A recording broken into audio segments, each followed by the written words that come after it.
நீதிபதியே சொல்கிறேன், 24 lockup death நடந்திருக்கு. 24த்துலேயும் ஒரு சாரி சொல்லலை. எனக்கு இரவெல்லாம் தூங்க வரவில்லை, என் மனது அழுத்தமாகிவிட்டது. ஒரு திரைப்படத்தில் வருகின்ற காட்சியிலே உங்களுக்கு தூக்கம் வரல, அழுத்தம் வருதுன்னா நேராக உங்களுடைய குடிமகனுங்க, ஒரு அரசே தன்னுடைய குடிமகனை கொன்று விட்டது என்ற அளவுக்கு கடுமையான வார்த்தைகளை இதுவரையிலும் நான் கோர்ட்டு சொல்லி கேட்டதில்லை. முதல்வரை அது மனதை உறுத்தியிருக்க வேண்டாமா, தூக்கத்தை தொலைத்திருக்க வேண்டாமா?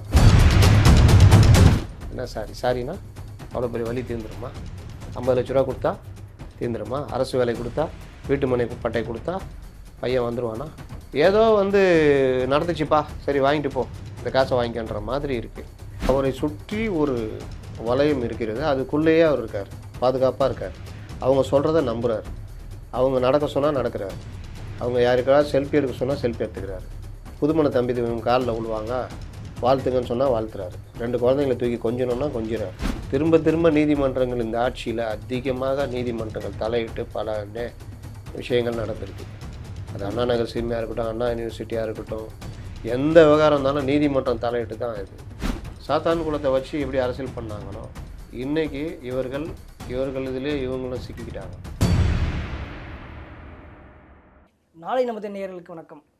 தற்போதைய அரசியல் நிலவரம் குறித்து பேசுவதற்காக மூத்த செய்தியாளர் திரு முத்தலிஃப் நம்மோடு இருக்கிறார். அவர்கிட்ட பேசலாம். வணக்கம் சார். வணக்கம் சார். தமிழ்நாட்டே கிட்டத்தட்ட ஒரு 2 நாளாக உலுக்கிய ஒரு சம்பவம்டா அஜித்குமாரோடைய இந்த கொலை, காவல்துறை அடித்து கொலை செய்த ஒரு சம்பவம். இது குறித்து நீதிமன்றம் ஒரு மாநிலமே ஒரு குடிமகனை கொலை பண்ணியிருக்கு அப்படின்னு சொல்லிட்டு கடுமையாக இந்த அரசை கண்டிச்சிருக்காங்க. இது எப்படி பார்க்குறது? இந்த பின்னாடி என்ன சார்? பொதுவாக எல்லா அரசாங்கமே இந்த லாக்அப் டெத்தில் ஒரு பூசி மழுக தான் பார்ப்பாங்க. ஏன்னா அவர்களுக்கு தேவை காவல்துறை. காவல்துறை அவர்களுக்கு பாதுகாப்பு மட்டும் இல்லை, அடியாளாகவும் செயல்படுற வேலையும் நடத்துதுன்றதுனால எல்லா அரசாங்கமுமே இந்த விவகாரத்தில் பெரும்பாலும் மூடி மறைக்க பார்ப்பாங்க, பூசி மழுகுவார்கள். இதில் கொஞ்சம் ஓரளவுக்கு நியாயம் எதாவது பண்ணிடலாம் அப்படின்னு நினைக்கிறது ரொம்ப கம்மியாக தான் இருக்கும். சேம் அதே தான் இந்த கவர்மெண்ட் வந்த பிறகு விக்னேஷ் இதுதான் முதல்ல நடந்தது. அதுக்கு முதல்வர் சொன்னார், இட்லி சாப்பிட்டாரு, தண்ணி குடித்தோன்னே வாந்தி வந்துச்சு, இறந்துட்டார் அப்படின்னு சட்டசபையில் சொன்னார். ஆமாம். 2 நாள் பொறுத்து போஸ்ட்மார்ட்டம் ரிப்போர்ட்டில் 13 இடங்களில் காயம் வந்துச்சு. எவ்வளோ பெரிய இது! அதுக்குள்ளேயே அந்த பையன் உடம்பை அரிச்சு அது இதுன்னு ஒரு பெருசாக இது இல்லை. 24 சம்பவங்கள் நடந்துன்னு கோர்ட்டே சொல்லுது, நீதிபதியே சொல்கிறேன். 24 லாக்அப் டெத் நடந்துருக்கு. இது 25 டெத். 24த்துலேயும் ஒரு சாரி சொல்லலை. அப்போ இவர் சாரி சொல்கிறது மனமுவந்து சொல்லலைன்னு நல்லா தெரியுது. பிரச்சனை முத்திடுச்சு, தேர்தல் நேரம், இதை நம்ம ஏதாவது சாஃப்டன் பண்ணலான்னு சொல்கிறால அந்த இது இதில் இந்த பல லாக்அப் டெத்தில் விஷயங்கள் வெளியே வராமையே போனதெல்லாம் நம்ம பார்க்குறோம். இந்த சம்பவம் முதல்ல நாள் நடக்குது. நடந்த உடனே ஊடகங்கள் நிலை, தோழமை கட்சிகள் நிலை, இதெல்லாம் பார்த்திங்கன்னா ரொம்ப வித்தியாசமாக இருந்திருக்கும். அன்றைக்கி இந்த சம்பவம் வந்த பொழுது நாங்கள்லாம் ட்விட்டரில் போடுறோம், இன்றைக்கி ஊடகங்கள் இதெல்லாம் எடுக்காது, என்ன பண்ணுறீங்க நீங்களான்னு. அன்றைக்கி அவர்கள் எடுத்த சப்ஜெக்டு பாஜக அதிமுக கூட்டணி நிலை என்ன. முத நாள் சுமன் ஸ்ரீராமன் இந்த விவகாரத்தில் ரொம்ப கிட்டத்தட்ட கொந்தளிச்சிட்டார். அவர் ஒரு பதிவு போட்டிருந்தார். என்ன ஒரு முக்கியமான சேனல் கூப்பிட்டு இருந்தது, அது என்ன விஷயமா நம்ம இன்றைக்கி டிபேட்டுன்னு கேட்டால், இந்த மாதிரி அதிமுக பாஜக ஏங்க நாட்டில் என்ன நடந்துக்கிட்டு இருக்குது, நீங்கள் என்ன பண்ணுறீங்க, தயவுசெய்து எனக்கு கூப்பிடாதீங்க, நான் சொல்லிட்டேன்னு போட்டிருந்தார். அதுதான் ஊடகங்கள் நிலை. இந்த விஷயத்தை அரசோடு சேர்ந்து இந்த 4 ஆண்டு காலத்தில் நான் பார்த்தது, ஊடகங்கள் எவ்வளவு மோசமாக போயிட்டாங்க. அவர்களுக்கு ஏதோ ஒரு வகையில் இங்கே கட்டளை வருகிறது.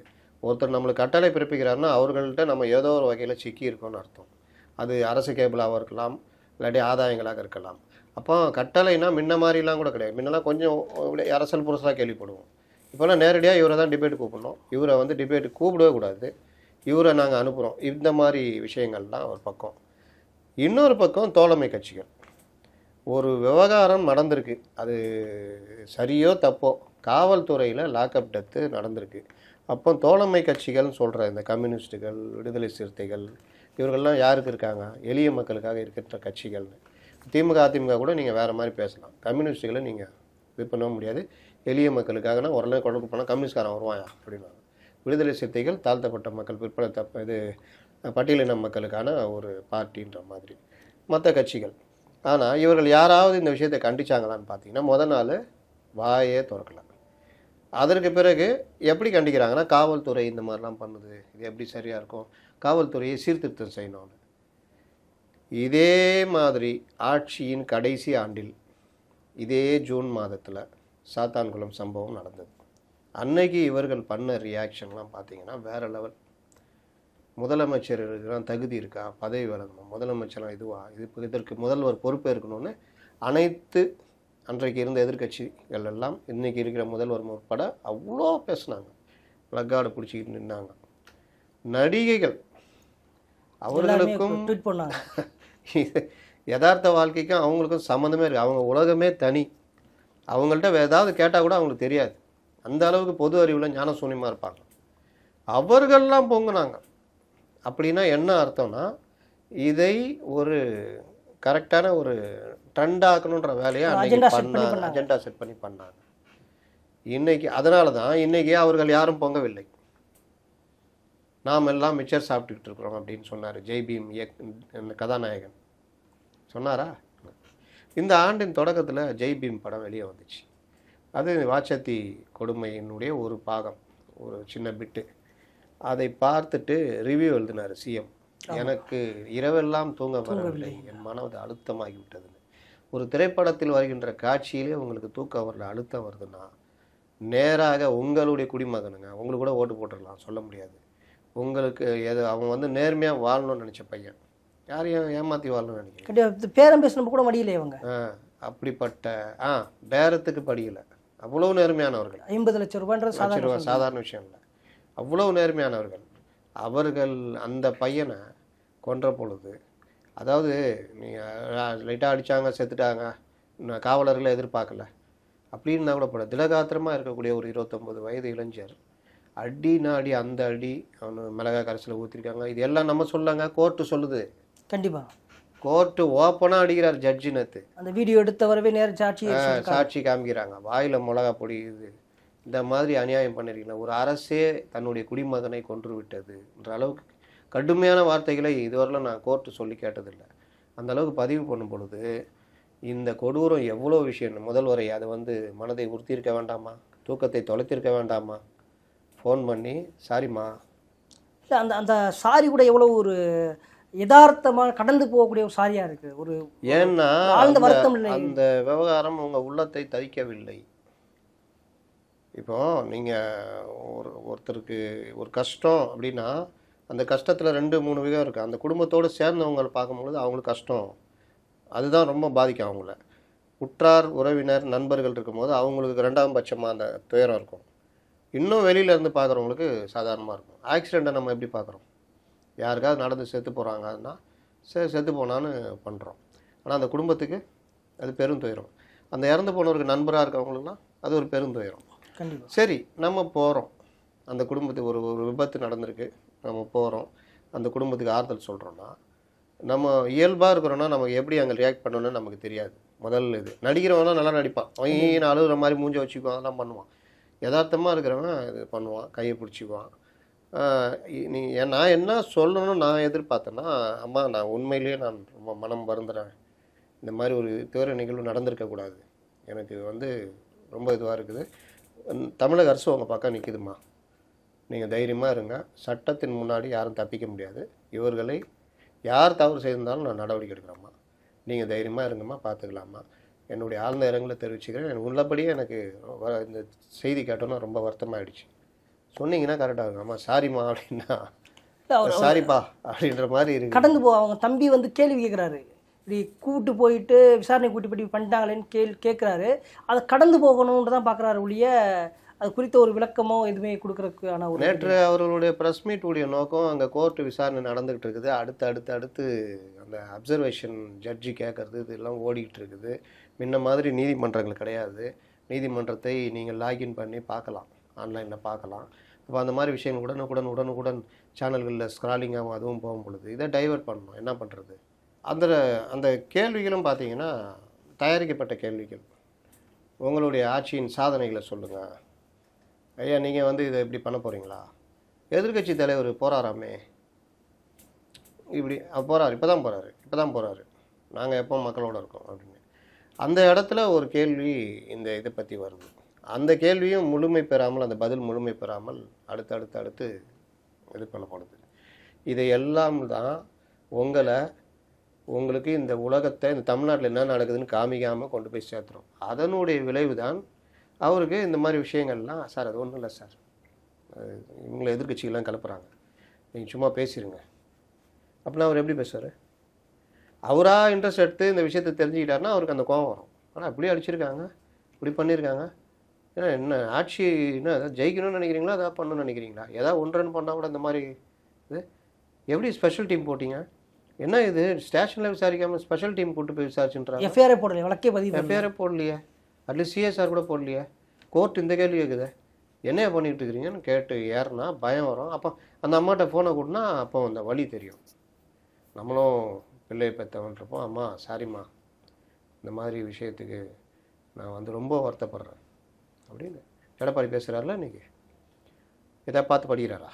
இல்லை, இயல்பாக வருது. தன்னிச்சையாக குழந்தை இழந்த தாய்க்கு தான் அந்த வழி தெரியும், வேறு யாருக்கும் தெரியாது.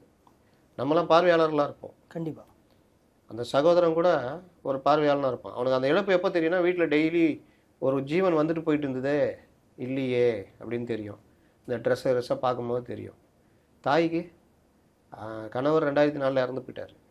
மூத்த பையன் திருமணம் பண்ணி வைக்கணுன்ற ஆசையில் இருந்திருப்பாங்க. 29 வயசு ஆகுது. எல்லாம் கேட்டுட்டு இருப்பாங்க, எப்போ அம்மா பொண்ணு பார்த்துக்கிட்டு இருக்கிறோம், வேலை பார்த்துருக்கலாம் கூட இருக்கலாம். எவ்வளோ பெரிய வழி அந்த ஒருவேளை அவர் ஏதாவது காதலிச்சு. சாரிங்க என்ன சாரினா அவ்வளோ பெரிய வழி தீர்ந்துருமா? 50 லட்ச ரூபா கொடுத்தா தீர்ந்துருமா? அரசு வேலை கொடுத்தா, வீட்டு மனை பட்டை கொடுத்தா பையன் வந்துடுவானா? இது எப்படி இருக்குன்னா, அந்த கிராமத்தில் அந்த இழப்பை நான் இழப்பீடு கொடுக்குறத நான் தப்பு சொல்லலை, அந்த குடும்பத்தை ஏதாவது பண்ணணும். ஆனால் ஏதோ வந்து நடந்துச்சுப்பா, சரி வாங்கிட்டு போ, இந்த காசை வாங்கிக்கன்ற மாதிரி இருக்குது. இன்னொன்று, இந்த சம்பவம் நடந்த பிறகு அதை மறைப்பதற்கு அந்த ஃபேமிலியை கூட்டிகிட்டு போய் பேசுனாங்கன்னு நான் சொல்லங்க, நீங்கள் சொல்லங்க.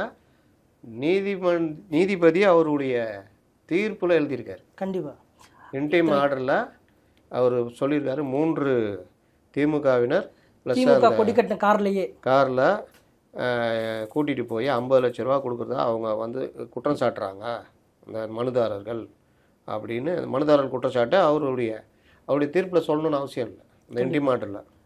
அப்போது அந்த வந்து எந்த அளவுக்கு நீதிமன்றம் இந்த விவகாரத்தை பார்க்குது அப்படின்றது ஒன்று. இந்த விவகாரம் முதல்ல ரொம்ப சாதாரணமாக ஒன்றும் இல்லை அப்படின்னு ரகுபதி பேட்டி பார்த்தீங்களா? அமைச்சர் ரகுபதி சாத்தான்களுக்கு இதுக்கு சம்மந்தமே இல்லை, இது வேறு அது வேறு. இவங்கெல்லாம் ஏங்க அரசியலில் இருக்காங்க, எனக்கு ஒன்றுமே புரியலைங்க. ஏங்க ஜாபர் சாதி கைதானும்போது ரகுபதி சட்ட அமைச்சர் என்ன தெரியுமா சொன்னார்? ஜாபர் சாதிக்கு அந்த இதெல்லாம் வந்து மெத்தப்டைனு சூடோ எபிட்ரின்லாம் வந்து என்சிபி பிடிக்கணும், நாங்கள் எங்களுக்கு அதுக்கு சம்மந்தம் இல்லை இப்படியே சொன்னாருங்க. கண்டிப்பாக. அப்போ இங்கே எதுக்கு என்ஃபோர்ஸ்மெண்ட் இருக்குது? இவர் சொல்லி முடித்தோன்னே அன்னைக்கு தான் ஏதோ ஒரு மாவட்டத்தில் மெத்தோட ஒரு வண்டி 1.5 லட்ச ரூபா 20 லட்ச ரூபா 15 லட்ச ரூபா வண்டி ஒருத்தன் பிடிக்கிறாங்க போலீஸ், நம்ம போலீஸ். அப்போது நீங்கள் என்ன சட்ட அமைச்சர்? இன்னொன்று, அவர் மேலே கேஸ் இருக்கலாம், எனக்கு ஒன்றுமே தெரியாது அப்படின்றாரு. அது எப்படி தெரியாமல் இருக்கும்? இவர் கைதா அன்னைக்கு ஜாபர் சாதிக்கு மாற்ற அன்னைக்கு அதுலேருந்து ஒரு 4-5வது நாள் அவருக்கு எக்மோர் கோர்ட்டில் பழைய கேஸ் ஒன்று இருக்குது, மெத்தோட கடத்தின கேஸ். மும்பையில் கொக்கைன்னு நினைக்கிறேன் கடத்தின கேஸ். இவர் தம்பி சிக்கிறாப்பில் இவரும் மாட்டுறாரு, இவர் பாஸ்போர்ட்டை அதில் பறிமுதல் பண்ணுறாங்க ஜாபர் சாதி. ஆனால் இவர் ஒரு அமைச்சர், எதுவுமே தெரியலன்றாங்க. உங்களுக்கு தெரில, உங்களுக்கு தெரியாது தான், ஏன்னா அவங்க பேச்செலாம் பார்க்கும்போது உங்களுக்கு ஒன்றுமே தெரியாது, நல்லா தெரியுது. அதிகாரி இருக்காங்கல்ல கூட, உளவுத்துறை இருக்காங்க. என்னங்க அது ப்ரெஸ்ஸை பார்க்க போகிறான், அவன் என்ன ஜாபர் சாதிக்கு மேலே என்ன இருக்குது சொல்லுங்கள் அப்படின்னா டீட்டெயில் கொடுத்துட போகிறாங்க. அப்போ அதுக்கேற்ற மாதிரி பேசலாம்ல. அப்போ என்ன நினைப்புனா, இவெல்லாம் பத்திரிக்கை இருந்தானா இவன் மாவட்டத்துலேயும் எப்படி இருப்பாங்க, அமைச்சர்னா அப்படியே எப்படி இருப்பாங்க, டெய்லி மூஞ்சி பார்த்து சிரிப்பாங்கண்ணே வணக்கண்ணே அதுன்னு. அந்தந்த நிறுவனம் அதுக்குன்னு ஆள் தான் வச்சுருப்பாங்க. கொஞ்சம் அப்படி இப்படி பேசுகிறோன்னா நம்ப மாட்டாங்க. அப்போ அப்படியே ஆனால் வணக்கண்ணே, அப்போ அவன் கேள்வியும் அப்படி கேட்பான். அவன் நாலேஜ் என்ன இருக்கும்? ஜாபர் சாதிக்கு மாட்டினோன்னா ஜாபர் சாதிக்கு யார் என்னன்னு கொஞ்சம் நாலேஜ் இது டீட்டெயில் எடுத்துக்கிட்டால் போட்டு கேட்கலாம், அதுவும் இருக்காது. இப்படி இதே மாதிரி பல அமைச்சர் நான் பார்க்குறேன். யார் இது என்னது இல்லைங்கய்யா இந்த மாதிரி என்னையா நீனா அவங்ககிட்ட வேலையாக செய்கிறீங்க, பத்திரிகையாளர்களுடைய துணியை எப்படி மாறிச்சு பார்த்தீங்களா, நம்ம இதை பற்றி பேசிட்டாப்புல அதை பற்றி நீங்கள் என்ன நினைக்கிறீங்க இப்படி கேட்குறாங்க. அதே உதயகுமார்கிட்ட வந்தால் சொல்லுங்க அது சொல்லுங்க இந்து முன்னணி மாநாடுனா அதிமுக இதுவா சொல்லுங்க ஏங்க காலையில் தாங்க சொன்னேன், எங்க எதிர்ப்பே தெரிவிச்சிட்டாங்க. அதெல்லாம் இல்லை, இப்போ சொல்லுங்க விட்டா வாய் இவ்வளோ மைக்க விட்டுருவாங்க. துரத்தி இதே உதயகுமார் அமைச்சராக இருந்த பொழுது இவர்கள் எப்படி இயங்கினார்னு அவர் பார்த்துருப்பார். அப்போ அவர் ஒரு முடிவுக்கு வந்துடணும். ஏன்னா இந்த மாதிரி ஒரு வர்க்கத்தை போட்டு வளர்த்துக்கிட்டு இருக்கிறாங்க, அதை நிறுத்தணும். நீங்கள் அவங்களுக்கு எதுவும் பண்ணாதீங்க, அவங்கள சுயமாக இயங்க விடும். அது ஒரு விஷயம் வச்சுங்களேன். அப்போது இந்த விவகாரத்தில் வந்து நீங்கள் பார்த்தீங்கன்னா நீதிமன்றம் கடுமையாக பல விஷயங்களை சுட்டி காமிச்சு கண்டிச்சுது. இது நாள் இப்படி நடக்குது, 2வது நாள் மறைக்கிறாங்க, ஒன்றும் இல்லைன்றாங்க. ரகுபதி எப்படி பேசுகிறாரு, சாத்தான் குலத்தையும் இதையும் கம்பேர் பண்ண முடியாது. அது வேறு. அது வேறுனா இன்டர்நேஷ்னல் FBI போலீஸ் வந்து அடிச்சதா இல்லை CBI அடித்து கொண்டுச்சா? அது ஸ்டேஷனில் வச்சு அடிக்கலன்றாரு. அதாவது காவல் நிலையம் வரணும், அது இன்னும் பெரிய குற்றங்க. ஏங்க ஒரு சட்ட அமைச்சருங்க, இது அதோட பெரிய குற்றம். நீங்கள் இதில் என்னென்ன விதிமீறல்கள்னு நீதிமன்றம் இதை வச்சு செஞ்சுது. ஏப்பா பிடிச்சிங்களா, புகாரா, அப்படியா, என்ன எஃப்ஐஆர்? ஐயா எஃப்ஐஆர் போடலிங்க ஐயா, அன்றைக்கி நைட்டு தான் ஐயா போட்டோம் ஐயா. சரி, ஏதாவது CSR இருக்குதா, என்ன புகார் பேரில் பண்ணீங்க? இவங்க எப்படி வந்தாங்க? தனிப்படை ஸ்டேஷன்லாம் விசாரிச்சிருக்கணும் அப்படின்னா, ஐயா இல்லைங்க ஐயா, அவங்கள கேட்டால் ஆன்லைனில் பார்த்து வந்தாங்க. அப்போ டெய்லி உட்காந்து அப்படியே ஆன்லைனில் அப்படியே பார்த்துன்னு இருப்பாங்க போல். நான் எந்த தவறு நடந்தாலும் ஆன்லைனில் நான் உடனே வந்துடுவேன். என்ன இது என்ன மாதிரி பதில் பார்த்தீங்களா? ஆன்லைனில் பார்த்துட்டு வந்தாங்களாம் தனிப்படை. இவர் எப்படி ஆணையிட்டார்? யார்? சரிப்பா இவங்க அடித்து கொண்டுட்டாங்க அப்படி கேட்குறாங்க. சரி கொண்டுட்டாங்கப்பா, இந்த 5 பேர் தானா, இதுக்கு மேலே யாரும் இல்லையா? ஐயா இல்லை ஐயா, அவரை சஸ்பெண்ட் பண்ணியிருக்கோம், இவரை வந்து நான் விஆரில் போட்டிருக்கோம். அது போதுமா? CDR சப்மிட் பண்ணு 8ஆம் தேதி. என்னென்ன பேசுனாங்கன்ற CDR, யார்கிட்ட பேசுனாங்கன்னு. இப்போ என்ன ஆகுனா, இந்த டாக்டர் நிகிதா அந்த அம்மா நேற்று தெரியாமல் ஏதோ விளக்கம் சொல்கிறேன்னு வாயை விட்டாங்க பார்த்தீங்களா? 500 ரூபா கேட்டார் அந்த வீல் சேர் தரணும். அவனுக்கு 10,000 ரூபா ஏதாவது சம்பளம் இருக்கும். இந்த மாதிரி அவங்கள்ட்ட ஏதாவது டிப்ஸ் மாதிரி வாங்கி ஏதாவது இருக்கும். சரி 500 ரூபா கேட்டிங்க, நீ 100 ரூபா தான் தரேன்னீங்க. ஏதோ ஒரு இதில் ஒரு வாக்குவாதம் மாதிரி ஆகி முடிஞ்சிச்சு. இப்போ நாளைக்கு இந்த விவகாரம் எப்படி மாறும்? உண்மையிலேயே நகை காணா போச்சா இல்லையா? ஸ்கேன் சென்டர் போயிட்டு வந்தேன், கழட்டி வச்சேன்னு. ஒரு நம்ம வந்து பொதுவாகவே இப்படி கிளம்புனோன்னா செல்லை கையில் எடுக்காமல் கிளம்ப மாட்டோம். முக்கியமான நகை இது மாதிரிலாம் கீழே கழட்டி வச்சாலும் அதை உடனே எடுத்து போட்டுக்க தான் பார்ப்போம். சரி, காரை ஒருத்தட்ட கொடுத்து பண்ண விட்றீங்கன்னா உடனே நீங்கள் நகையெல்லாம் எடுத்து மாட்டிக்க தான் பார்ப்பீங்க. இல்லை அந்த அம்மா வயசானம்மா எடுத்து அம்மா வச்சிருமா பேக்கில் கீழே வச்சுக்கணும், பேக்கில் தானே வைப்பாங்க. சரி, காரை எடுத்த உடனே நீங்கள் மறுபடியும் காரை எடுக்கிறீங்கல்ல, அப்போ நகை காணாமல் தெரியும்ல. கண்டிப்பாக உடனடியாக அந்த பையனை கேட்டு எதாவது பண்ணீங்களா? எதுவுமே இல்லை. ஈவினிங் இவங்க போய் புகார் கொடுக்குறாங்க. அப்படி தானே சொல்கிறாங்க. அப்படி புகார் கொடுத்தா வழக்கு பதிஞ்சிருப்பாங்கல்ல. இவங்க போகிறது ஈவினிங் போய் அங்கே சொல்கிறாங்க, வாய்மொழியாக சொல்கிறாங்க. கோவிலில் இவங்களுடைய கோவிலில் தான் ஃபஸ்ட்டு புகார் கொடுக்குறாங்க. அறநிலைத்துறை அலுவலகத்தில் புகார் கொடுக்குறாங்க, வாய்மொழியாக சொல்கிறாங்க. சொல்லிவிட்டு ஸ்டேஷன்லேயும் சொல்கிறாங்க. அதுக்கு பிறகு அவர் இன்ஸ்பெக்டருடைய ஸ்டேட்மெண்ட்டு அந்த எஃப்ஐஆரில் அந்த மாதிரி வந்தது. அந்த அடிப்படையில் நான் செக்யூர் பண்ணி கண்ணன் அந்த மானாமதுரை டிஎஸ்பியுடைய டீம்கிட்ட நான் ஒப்படைச்சேன். என்னங்க இது, எப்படி இது, எந்த லிஸ்ட்டில் வருது? தனிப்படைன்றது காணா போனால் போடுவாங்க. ஆமாம். இன்னொன்று இந்த கேஸு வந்து அங்கே க்ரைம் எஸ்ஐ இருப்பார், பெரிய ஸ்டேஷன்னா இன்ஸ்பெக்டர் இருப்பார், இல்லாட்டி எஸ்ஐ லெவலில் க்ரைம் இருப்பாங்க. இல்லை ஒரு பெரிய குற்றவாளி தலைமறைவாயிட்டா தனிப்படை போட்டு தருவாங்க. இது வந்து ஒரு செயின் காணும்னா அங்கே அந்த ஸ்டேஷன்லேயே க்ரைம் இருக்கும். இல்லைங்க இந்த சின்ன ஸ்டேஷன்னா லா அண்ட் ஆர்டர் இன்ஸ்பெக்டர் அதை விசாரிக்க போகிறாரு. அப்படி தானே நடக்கணும். எதுக்கு நீங்கள் தனிப்படை? ஏன் அவசரமாக ஒரு தனிப்படை கிளம்பி வருது? ஏன் இவரை வந்து செக்யூர் பண்ணி கூட்டிகிட்டு போய் உச்சநீதிமன்ற வழிகாட்டுதல் ஒருவரை செக்யூர் பண்ணால் அந்த வீட்டுக்கு தகவல் கொடுக்கணும். ஆனால் இவரை முறைப்படி இவர் தானாக தான் கோயில் அதிகாரி தான் கூட்டு போய் ஒப்படைக்கிறார். ஆமாம், அவர் திருட்டின பையனாக தான் ஓடி போயிடுவான், அதான் பண்ணுவான். அவன் வந்து இது பண்ணணும், தானாக தான் வந்து அங்கே கூட்டு போய் விட்றாங்க.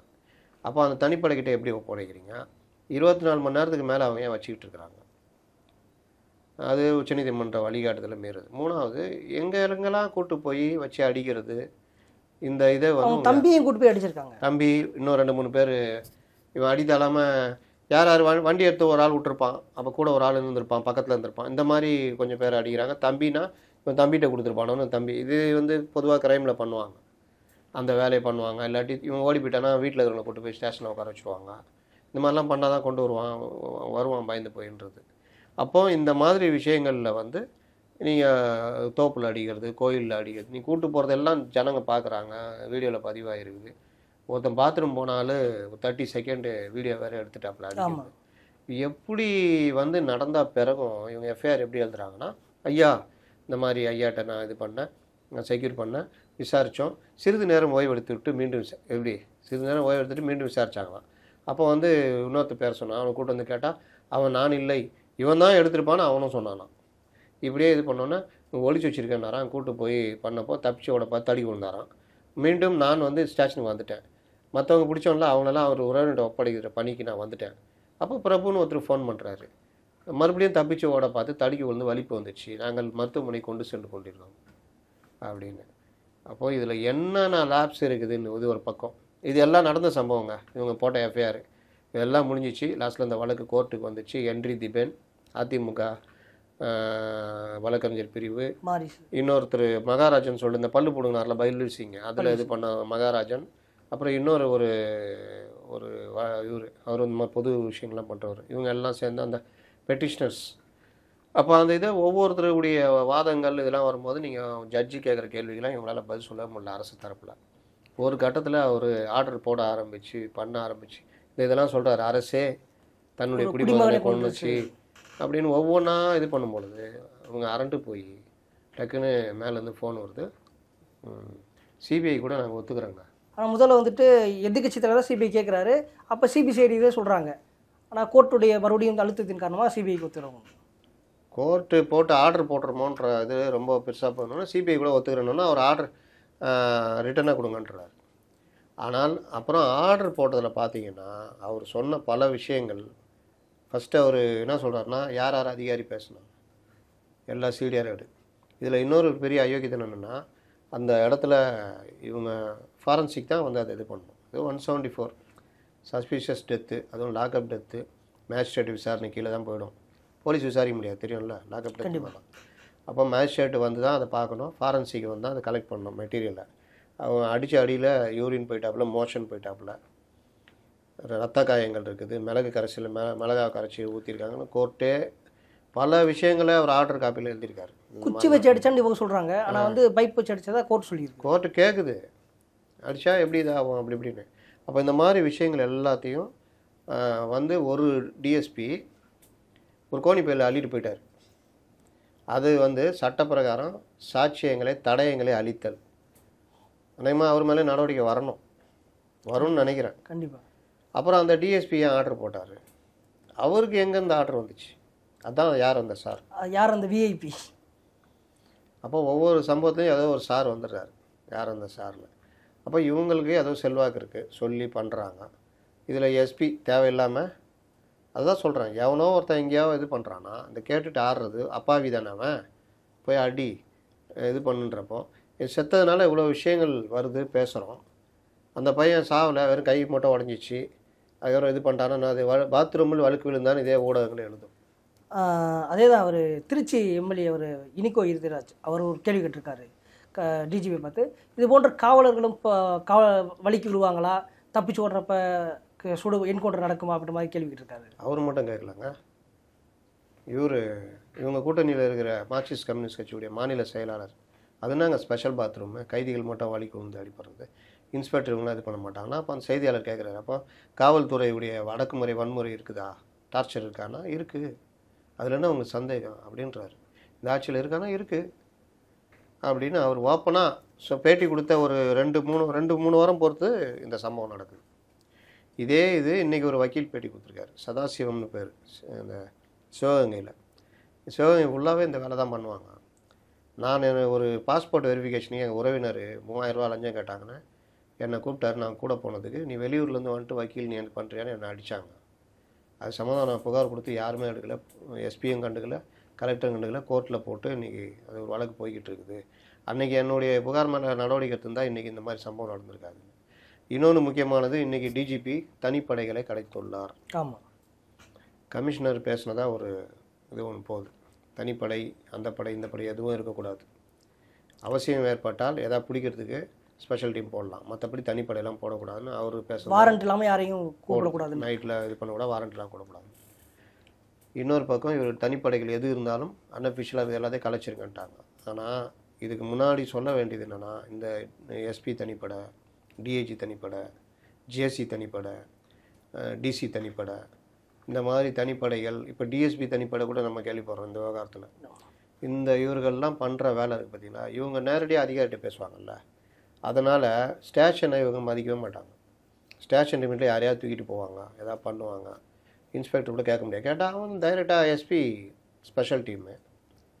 அப்போ இந்த மாதிரி அதில் தான் அந்த மாதிரிலாம் நீ நடந்தது, செல்ஃபோனை வாங்கிறது, அதில் இருக்க ஆடியோ எடுத்து வெளியிடுறது எல்லாம் நடந்ததில்ல, எல்லாம் அது தான். அப்போ கட்டவிழ்த்து விடப்பட்டு எனக்கு என்னன்னு போனதை எவ்வளோ சந்தர்ப்பங்களில் முதல்வர் கண்டுக்கவே இல்லை. அவரது தான் காவல்துறை. நீங்கள் இன்னொன்று பாருங்கள், குறிப்பிட்ட அதிகாரிகள் மட்டுமே இவங்க இங்கே போவாங்க, இவங்க இங்கே வருவாங்க, இங்கே இருப்பாங்க. புதிதாக அதிகாரிகள் யாராவது பொறுப்புக்கு முக்கிய பொறுப்பு வந்தாங்கன்னா இல்லை. அப்போது அவரை சுற்றி ஒரு வளையம் இருக்கிறது, அதுக்குள்ளேயே அவர் இருக்கார், பாதுகாப்பாக இருக்கார். அவங்க சொல்கிறத நம்புகிறார், அவங்க நடக்க சொன்னால் நடக்கிறார், அவங்க யாருக்காவது செல்ஃபி எடுக்க சொன்னால் செல்ஃபி எடுத்துக்கிறாரு. புதுமண தம்பி இவங்க காலில் விழுவாங்க, வாழ்த்துங்கன்னு சொன்னால் வாழ்த்துறாரு. 2 குழந்தைங்களை தூக்கி கொஞ்சணுன்னா கொஞ்சிறாரு. குரூப் டான்ஸ் ஆடுறாங்க, நம்ம கட்சிக்காரங்க ஆடுறாங்கன்னா அதை எப்படி கரெக்டாக எல்லாரும் ஒரே மாதிரி ஸ்டெப்பு போடுறாங்கன்னு கேட்க மாட்டேங்கிறாரு, ரசிக்கிறார், கை தட்டுறாரு. அவங்க அதுக்கு ஒரு 10 நாள் பயிற்சி எடுத்திருப்பாங்க கண்டிப்பாக. அப்போ இது வந்து ஒரு சினிமா ஷூட்டிங் மாதிரியே நடக்குது. இது எல்லாத்தையும் அவர் ரசிக்கிறாருன்னா அவரை வந்து அப்படியே கூட்டு போயிட்டு இந்த மின்சார பேருந்து இப்போ விட்டாங்கல்ல, அந்த பணிமனையே தனியார்கிட்ட ஒப்படைச்சிட்டாங்க. பணியாளர்களும் தனியார்கள், அவுட் சோர்ஸ். இது தனியார் மயமாக்கிறதுடைய முதல் படி. அவங்க அப்பா தான் போக்குவரத்து வந்து அப்போலாம் வேறு வேறு போக்குவரத்து, அது தனியார் மயமாக இருந்தது, பொதுவாக கொண்டு வந்தார். இன்றைக்கி மகனை இதை தனியாருக்கு தருகிறார். அதில் ஒர்க் பண்ணுற ஆள் கூட அவுட் சோர்ஸில் இருக்குது. இன்றைக்கி அந்த பஸ் எங்கேயோ நின்றுட்டு பெரிய டிராஃபிக் ஜாம் ஆகி அது அந்த டிரைவருக்கே தெரியல, என்ன தொழில்நுட்பம்னு தெரியல. அதான் பிரச்சனை. அப்போ என்ன ட்ரைனிங்கு, என்ன பண்ணுறீங்க, இது கிடையாது. அனுபவம் பெற்றவர்கள் இருப்பாங்க நம்மள்கிட்ட, அவங்களாம் ட்ரைனிங் அனுப்பிச்சா அவங்க இது பண்ணுவாங்க. இது இன்னும் இனிமேல் சென்னையில் ஏற்கனவே மூச்சு திணறி போய் நிற்கிறோம். ஒரு இடத்துக்கு நம்ம இப்போ உங்கள் வீடு எங்கே எங்கேயா நான் வர்றேங்கன்னு சொல்கிறது கூட எனக்கு பயமாக இருக்குது. ஏன் பயமாக இருக்குன்னா, இங்கேருந்து அவ்வளோ தூரம் போகணுமே, எங்கெங்கெல்லாம் டைவர்ஷன் பண்ணுறான், அந்த டிராஃபிக்கில் மாட்டிக்கிட்டு நிற்கிறது இருக்கு. அப்படி ஆகிடுச்சு இன்றைக்கி. எந்த இடத்துலையும் நீங்கள் எந்த போக்குவரத்து காவலர்களும் பெருசாக ஒரு இது கிடையாது. வாட்டில் எனக்கு என்ன ரைட்டு போ லெஃப்ட். அவங்க வந்து வேறு வேறு பணியில் இருக்காங்களா, அந்த ஹெல்மெட் பிடிக்கிறது, அது ஓரமாக 10 பேர் ஒன்றா நின்றுக்கிறது, பட்டுன்னு அது பண்ணக்கூடாதுன்னு சொன்ன பிறகும் பீக் ஹவர்ஸில் அந்த வேலை நடக்குது. சந்துகள் எல்லாம் நிற்கிறது அந்த மாதிரி. அப்போது அவங்களுக்கு டார்கெட் இருக்குது, டார்கெட்டோடு சேர்ந்து டார்கெட்டாக அது ஓடிக்கிட்டு இருக்குது. அப்போ இந்த மாதிரி விவகாரங்கள்லாம் காவல்துறை மெல்ல மெல்ல மெல்ல மெல்ல இந்த இதுக்கு அப்படி தள்ளப்படுது. இதுக்கு எங்கேயாவது ஒரு இடத்துல கடிவாளம் போடணும். நீதிமன்றம் அப்பப்போ கடிவாளம் போடுது. இப்போ காவலர்களுக்கு இருக்கக்கூடிய இந்த ப்ரெஷர்னால தான் இது போன்ற நடக்குதுன்ற மாதிரியான சொல்கிறாங்க. அது எல்லா காலத்துலேயும் காவலர்களுக்கு ப்ரெஷர் இருக்குதுங்க. அது ப்ரெஷர் இல்லாமலாம் இல்லை.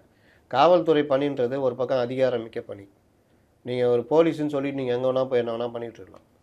ஒரு ஹோட்டலில் போய் இது பண்ணிட்டு ஏங்க ஒரு கல்யாணத்துக்கு புக் பண்ணுறீங்க, நான் போலீஸ் சார்னா கொஞ்சம் குறைப்பான். ஒரு இடத்துல துணி எடுத்துகிட்டு சார் போலீஸ் இதுன்னா சார் ஒரு 5% குறைக்கிறேன் சார்னுவான். இன்னும் அவங்க லிமிட்னா நீங்கள் மத்தியானம் சாப்பாட்டிலேருந்து எல்லாமே நீங்கள் பல ஹோட்டல்கள் ஃப்ரீயாக கொடுக்குது. போனால் வண்டி நிறுத்திட்டு ஒரு இதை சாப்பிட்டு வரட்டுமா அப்படின்னு போகிறதெல்லாம் இருக்குது பல இடம். ஏன்னா அவன் நோ பார்க்கிங்கில் அந்த ஹோட்டலுக்கு வர வண்டி நிற்கும். நீங்கள் ஏதாவது சண்டை போட்டிங்கன்னா, இல்லாட்டி ஏதாவது ஹோட்டல்காரனை சண்டை போட்டிங்கன்னா முதல்ல ஃபோன் அடிச்சுன்னு வந்துடுவாங்க. இது மாதிரி விஷயங்கள்லாம் நான் நேரடியாக பார்த்துருக்கேன். அப்போ இந்த மாதிரி விவகாரங்கள்லாம் போலீஸுக்குன்னு ஒரு அதிகாரம் இருக்குது. ரெண்டாவது, காவல் பணியில் வந்து நீங்கள் யாரையும் வந்து உங்களை யாரும் கேள்வி கேட்டுற முடியாது. நீங்கள் தான் அதிகார இதுவாக இருப்பீங்க.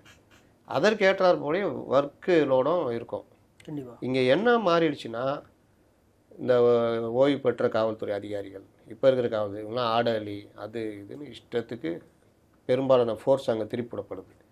அப்புறம் வந்து இது பாதுகாப்பு, அமைச்சர் முதலமைச்சர் வராருன்னா அதுக்கு பந்தோபஸ்துன்னு.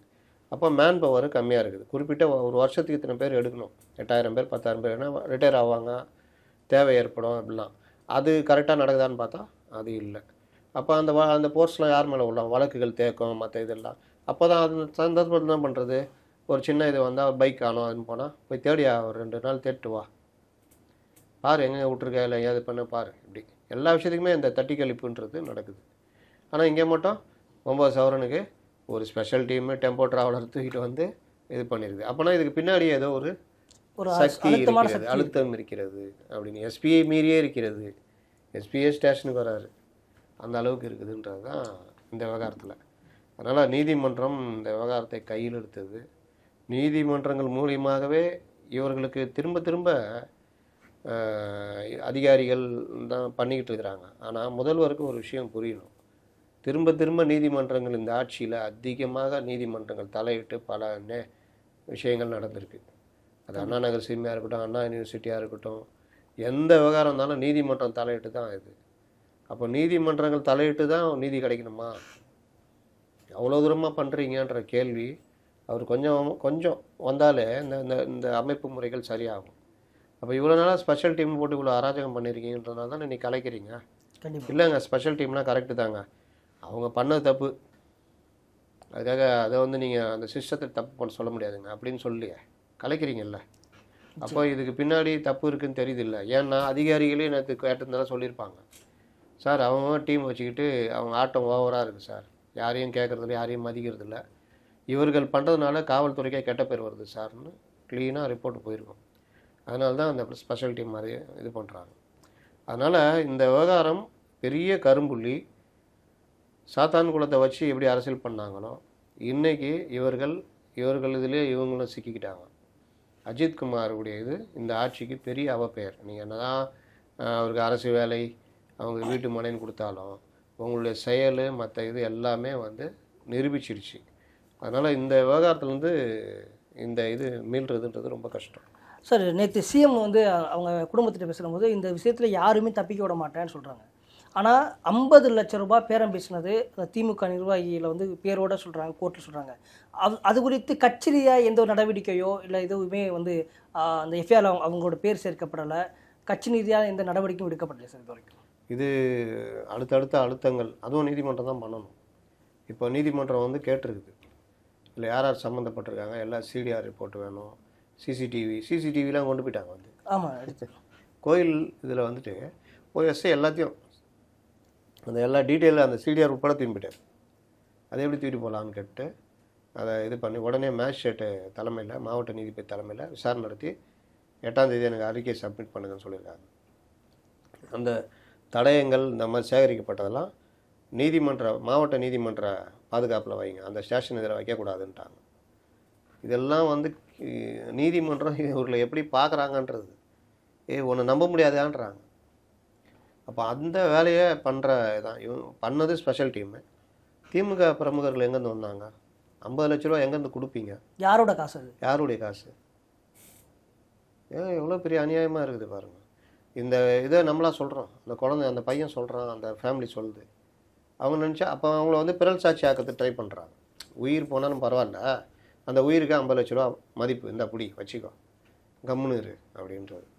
இவர் சொல்கிற சாரிக்கும் அதுக்கும் கிட்டத்தட்ட அந்த மாதிரி தானே, சாரிம்மா அப்படின்றதும். அதனால் இந்த விவகாரம் இவர்கள் எல்லாம் கையை மீறி அது நீதிமன்றத்து கையில் போய் மாட்டிச்சு. அதுவும் இவர்கள் எதிர்பாராத ஜட்ஜி அது. அவர் பார்த்தீங்கன்னா இந்த அண்ணா யூனிவர்சிட்டி மேட்டரில் அவர் சென்னையில் இருந்தார். அண்ணா யூனிவர்சிட்டி மேட்டரில் அவர்கிட்ட மாட்டுறாங்க, அவர்கிட்ட தான் மாட்டுறாங்க, வச்சு செஞ்சு விட்டார். அந்த இதெல்லாம் எஃப்ஐஆர் இது எல்லாத்தையும் வச்சு கேட்டார்ல, கமிஷனர் எப்படி பேட்டி கொடுக்கலாம், எப்படி லீக் ஆச்சு, எப்படி லீக் ஆச்சு, கமிஷனர் எப்படி பேட்டி கொடுக்கலாம், கமிஷனர் பேட்டி கொடுக்கலாம் சார், இது மாதிரி விஷயங்கள் எப்படி கொடுக்கலாம், ஒருவர் மட்டும் குற்றவாளி சொல்லலாம் அப்படின்னு சொல்லிட்டு அந்த மாதிரி நடவடிக்கை எடுங்க அவர் மாதிரிலாம் சொல்லி அதுக்கு போய் இந்த இவர் போட்ட கமெண்ட்ஸுக்கெல்லாம் அவர் போய் இதில் சுப்ரீம் கோர்ட்டுக்கு போயிட்டு அதுக்கு ரிவர்க் பண்ணிட்டு வந்தார். அப்போ அப்படிப்பட்ட ஜட்ஜி அவர் இந்த மாதிரி விவகாரங்களை சாதாரணமாக பார்க்க மாட்டார். இப்போ அவர் மதுரை கிளையில் வந்திருக்காரு, இங்கே இந்த சம்பவம் நடந்து அவர்கிட்டயே மாட்டுறாங்க. அப்போ அவர் அந்த இல்லை, இப்போ நம்ம தனி நீதிபதின்னு சொல்ல வரல, நீதிமன்றம் பொதுவாக இந்த மாதிரி விவகாரங்களை எந்த நீதிபதியாக இருந்தாலும் வச்சு செஞ்சுருப்பாங்க. இவர் கொஞ்சம் கூடுதலாக நுணுக்கமாக கவனிப்பார்ன்றதுக்காக சொல்ல வராங்க. அப்போ வேறு நீதிபதிகள் வந்தால் அதில் பார்க்க மாட்டாங்கன்னா அர்த்தம் கிடையாது.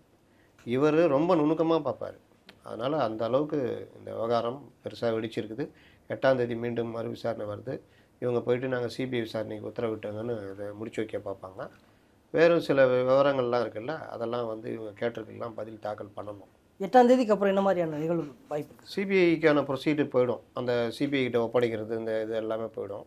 இவர்கள் மேஜிஸ்ட்ரேட் ரிப்போர்ட்டு, அந்த விசாரணை என்கொயரி ரிப்போர்ட்டில் அது தாக்கல் பண்ணுவாங்க. அதை ஒட்டி கூடுதலாக ஏதாவது ஆர்டர் போடணும்னா போட்டு அந்த வழக்கை அவர் முடிச்சு வைப்பார் சிபிஐ விசாரணைன்னு. அப்போ அந்த ஆர்டரில் வந்து என்ன போடுறாங்கன்றது ரொம்ப முக்கியம். இந்த சிடிஆர் லிஸ்ட்டு கேட்டிருக்காரு, யார் மேலதிகாரி மேலே யார் மேலே இன்னும் நடவடிக்கை எடுக்கிறீங்க, நான் கண்டிப்பாக எடுக்கிறேன்னு சொல்லியிருக்காங்க மேலதிகாரி மேலே. அந்த நடவடிக்கை என்ன நடவடிக்கை, சஸ்பென்ஷன் போதாதுன்னு சொல்லியிருக்காரு. அப்போ அதில் என்ன வருதுன்னு பார்க்கணும். இந்த தடயங்கள் எல்லாத்தையும் பாதுகாக்கணும். ரெண்டாவது சிசிடிவி அழித்தாலோ டேம்பர் பண்ணாலோ இல்லை எடிட் பண்ணாலோ எதுவும் பண்ணக்கூடாது அப்படின்னு அதை நீங்கள் விசாரித்து அறிக்கையை தாக்கல் பண்ணுங்கன்றிருக்காப்புல. இது எல்லாமே சேர்ந்து ஒரு இதாகும். அதை சிபிஐட்ட ஒப்படைங்கன்னு சொல்லிட்டு இந்த வழக்கை வந்து அவர் முடிச்சு வைப்பார். சிபிஐ இறங்கிடும்.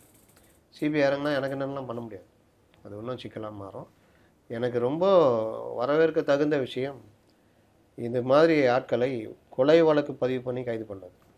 இல்லை அப்படி தான் பண்ணியிருக்கேன். ஆமாம், கொலை வழக்கு தான். கொலை வழக்கை பதிவு பண்ணி கைது பண்ணியிருக்காங்க. இதுக்கு முன்னாடிலாம் வந்து அந்த மாதிரி இருக்காது. ஏதாவது ஒரு சார்ஜ், ஏதாவது ஒரு இது 174 போட்டு ஏதோ ஒன்று பண்ணி இது சஸ்பெண்ட் பண்ணி கொஞ்ச நாளில் அதுவும் சஸ்பெண்ட் ரிவோக் ஆகிடும், இப்படி தான் போகும். ஆனால் இது வந்து பெரிய விஷயம். சேம் சாத்தான்குளம் மாதிரி தான். சாத்தான்குளம் வந்து இன்னை வரைக்கும் ஒன்றும் பண்ண முடியலன்னா அது காரணம் சிபிஐ. இப்போ இதுலேயும் சிபிஐ ரொம்ப டைட்டாக இறங்குவாங்க. அவங்களுடைய தடயங்கள் சேகரிக்கிறது எல்லாமே வேறு லெவலில் இருக்கும். இந்த மாதிரிலாம் இருக்காது, அழுத்தங்கள் பண்ண முடியாது. அதனால் ஒரு நல்ல ஒரு நீதி கிடைச்சிருக்குதுன்றதை நம்ம இந்த விவகாரத்தில் பார்க்கலாம். கண்டிப்பாக சார், உங்களுடைய நேரத்தை ஒதுக்கி எங்கள்கிட்ட பல கருத்துக்கள் பகிர்ந்துட்டு இருக்கிறோம். நன்றி சார். நன்றி. அரசியல்ல உண்மையா என்னதான் நடக்குது தெரிஞ்சுக்க நாளை நமதே சேனலை சப்ஸ்கிரைப் பண்ணுங்க.